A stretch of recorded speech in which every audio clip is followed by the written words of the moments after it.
Xbox is getting into gaming handhelds. Elon's AI is taking up a lot of energy, and AMD gets rid of people who aren't helping their AI dreams come true. Let's get into the hot news, everybody. I'm your Brett host. We're going to be going over the hottest tech news that I can find on the internet while you enjoy your breakfast this Thursday, November 14th, 2024. We're going to start off today talking about details coming out from Xbox with regards to their plans for the future with gaming handhelds. This is coming out from the CEO, Phil Spencer, discussing the fact that they are interested and they've been exploring it, but that it'll be a few years before it hits the market. Longer term, they love building devices and they can do some real innovative work, but they just want to evaluate where the landscape is right now and spend some time developing things like the Xbox app that goes into the RG Ally or other Windows handheld gaming devices, like the things that they've rolled out recently, such as compact mode for the Xbox app, making it slightly more usable than it was previously. So it does appear like Xbox is going to be pursuing a gaming handheld moving forward. There's been some rumors that Sony might be doing that for the PlayStation as well, especially considering the success that they've had with something like the PlayStation Portal that's allegedly made it so that they're looking into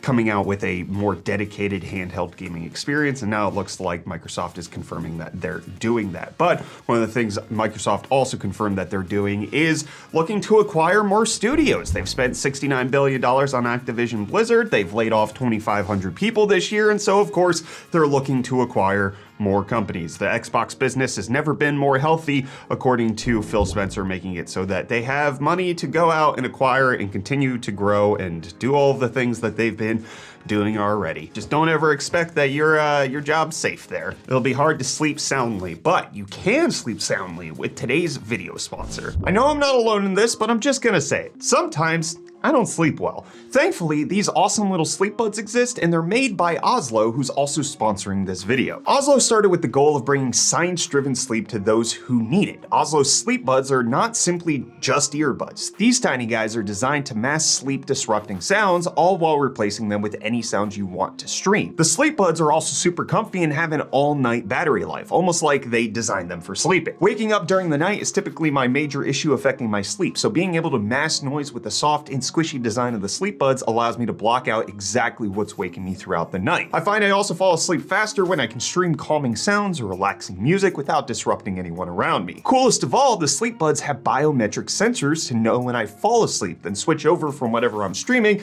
to sounds designed to mask the ambience around me, keeping me asleep. Pairing the sleep buds and their charging case with the Oslo Sleep app also allows the case to monitor sound, light, and the temperature of your room, providing you with a personalized sleep report every day when you wake up. The Oslo Sleep Buds deliver comfort and quality in both sound and sleep, so they were a no-brainer to make out a part of my nightly routine. Thanks to Oslo for partnering with me. You can get the best sleep of your life by scanning the QR code on the screen, clicking the link in my description, or using code UFD Tech to get $10 off your pair of Oslo Sleep Buds. Even with the Oslo Sleep Buds, you're not going to want to sleep on the GPU market that's going on right now. John Petty Research coming out and discussing that the GPU market is exploding, going to be worth nearly $100 billion by the end of 2024, especially with the rise of AI, as well as other companies entering the fray like Intel and various other entities that are trying to develop their own versions in order to make it so that they have their own AI accelerators. It's made it so that GPUs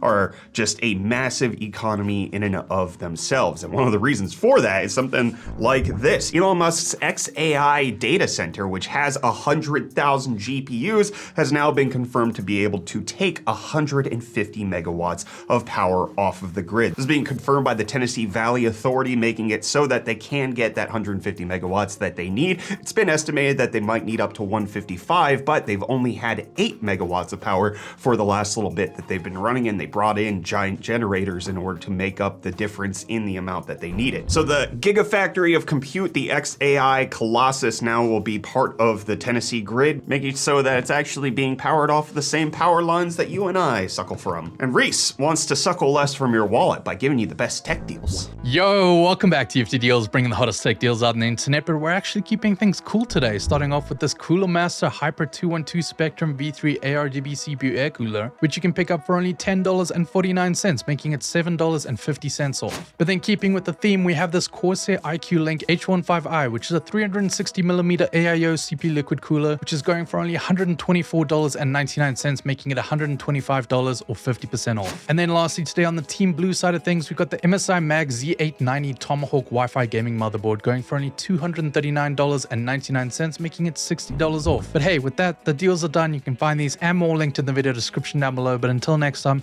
I'll hand you off back to Brett for the rest of your hot news. Cheers. Well, Reece, Amazon wants to be a better place for deals, which is why they're coming out with Amazon Haul. It's their place to combat with Temu and Shine, making it so that they have access to lower priced and probably also lower quality goods, but making it so that it's still built within the Amazon framework. It's called Amazon Haul, and they're saying it's a mobile-only experience right now where you have to download the app in order to do all of the shopping for these cheap things that are going to be directly shipped to you from China. There are going to be a few rules, like you need to purchase $25 of goods in order to get free shipping. It's not part of the Amazon Prime program. Additionally, it'll cost you $4 in shipping if it's under that amount, and they won't accept returns for items that are under $3. So Amazon Haul is here, Temu's here, Shine's here. I'm just curious. I personally don't typically shop. I've never shopped from Temu, never really wanted to do a PC build from them before. I've never shopped from Shine either. I'm curious, do you or people you know in the circle that you live in,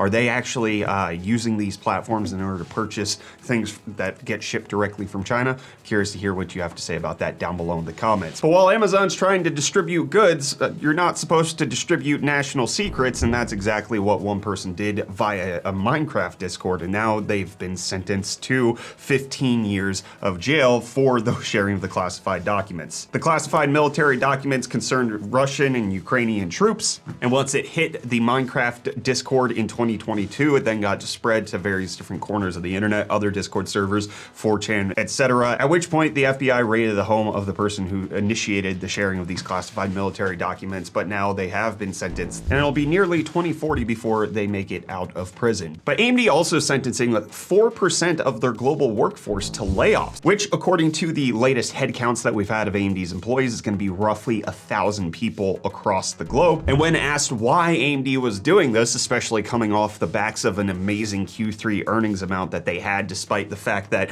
gaming was down by quite a bit, well, it turns out that gaming being down by quite a bit and them being up in data center is exactly why they're doing it. AMD said that it's a part of aligning their resources with their largest growth opportunities, so they're taking a number of targeted steps, but that they're committed to treating impacted employees with respect and helping them through this transition. So, at least according to AMD's own words, especially when you look at their balance sheet of the things that they've been putting out in their earnings report, gaming is probably not their largest growth opportunity. It's going to be in the data center, in AI, in the GPUs, in the CPUs that they're selling with Epic and otherwise. And so that's likely why they're doing this. It hasn't been confirmed by the people who have been laid off if they're in the gaming sector, but according to AMD's own words, it does appear like that's going to be the situation they're in. There's also been a post of AMD's internal messaging board about people who have gotten laid off, and it appears that this was a surprise to a lot of people. They didn't expect that this would come. Again, especially on the backs of the great earnings report that they had. However, in this, one of the anonymous employees said that they got what they consider to be generous severance, so that softens the blow for them. But it appears that times are changing. I don't think NVIDIA did layoffs recently. Even in that, back in that COVID era, they made sure to compensate their employees and not get rid of them. AMD laying people off, kind of setting the scene for the fact that they're transitioning away from gaming in terms of their main priority, which has been the case for a while, but now they're making other moves. It's not as bad as Intel's 15,000 person layoff, but it's also a different situation. Intel's layoffs are coming from a place of, we need to save our money because we're not actually making any anymore, and AMD is from a place of, these people aren't going to help us achieve getting more money. But can you guys help me achieve getting more knowledge? I don't know. What do I get from reading your comments? Let's find out. Over on Floatplane from yesterday's episode of Hot News, we got Hero saying, goodbye 4090. Toodaloo. Dr. Love saying, I enjoy breakfast every morning going to work. Thanks, Dr. Love. And then Scarfo saying, so with the 40 series being discontinued besides the 4060, will we not see the typical discount on old generation when the 50 series shows up? I mean, for the most part, you can correct me if I'm wrong, but a lot of the older generation GPUs were discontinued before the new ones launched. I'm fairly certain the 30 series was discontinued before the 40 series launched. There was still stock on the shelves, which is still likely to be the case with the 40 series when the 50 series arrives. But the discontinuing of the previous generation before the new generation arrives is not some new thing, except for in very rare circumstances where they're still like shipping GTX 1650s for ages, or they're coming out with like a million different versions of the RTX 3060. When that situation happens, that's slightly different, but usually if you see discounts on stock from the previous generation, it's just that came after they were discontinued, and a lot of the discounts that you get on older generation GPUs, it's gonna be in the used market rather than the new one. But then over on YouTube, we got Mr. JBA saying goodbye. I didn't even say hello to the 40 series. I didn't even say hello to the 30 series. I'm still rocking my 2800S. I think that's supposed to be 2080 Super. Instead, I like to take that money that I would have spent on GPUs and lay it out on the bed. Then I lay down on it and wriggle. Just really scratch my back on the pile of bills. I might suffer along until the 60 series drops, but then that 60 series GPU had better last me 6 to 10 years. Hey, I've got news for you, Mr. JBA. That's normal. That's the average consumer is 5 to 7 years between upgrades. So 6 to 10 years, that's not all that outlandish. And then Black Hayate say, my breakfast today was a $1 cheesecake slice.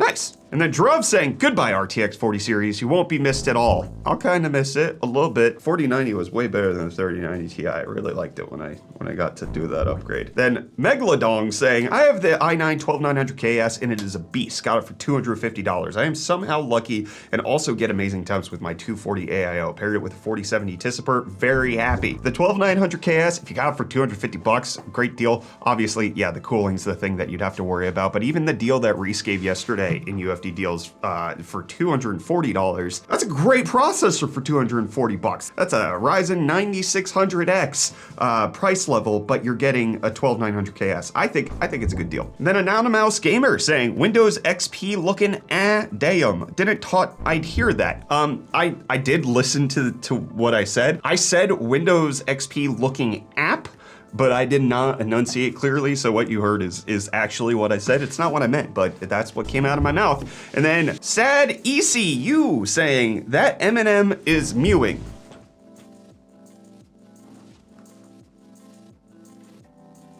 I'll see you back here for more of the hottest tech news tomorrow.